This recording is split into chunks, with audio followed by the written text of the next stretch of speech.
আসসালামু আলাইকুম। কয়েকদিন আগে একটি নিউজ হয়েছিল, একজন শিল্পপতি মৃত্যুবরণ করার পর তার স্ত্রী তার গাড়ির ড্রাইভারকে বিয়ে করে ফেলে, আর অটোমেটিক্যালি তার ড্রাইভার ওই শিল্পপতির সকল সম্পদের মালিক হয়ে যায়।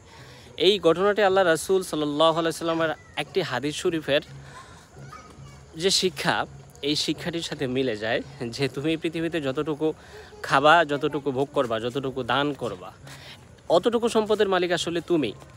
আর বাকি যতটুকু থাকবে, বাকি যতটুকু তুমি তোমার উত্তরাধিকার থেকে পেয়েছো এবং তোমার পরবর্তী উত্তরাধিকারের জন্য রেখে যাবা, এই সবটাই হচ্ছে অপ্রয়োজনীয়। মানে এটা তোমার না, এটা যাদের জন্য রেখে যাবা তাদের।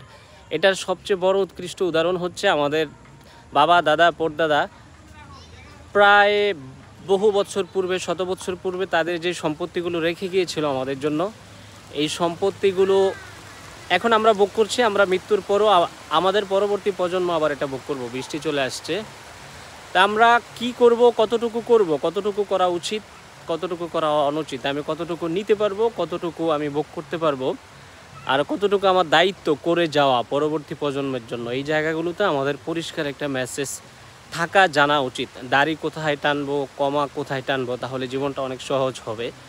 কখন আমরা অপশন নিব, কত টাকা কত সম্পদ গ্যাদার করব, এই বিষয়গুলোতে একটা টাইম লাইন হয়তো সেট করা যাবে।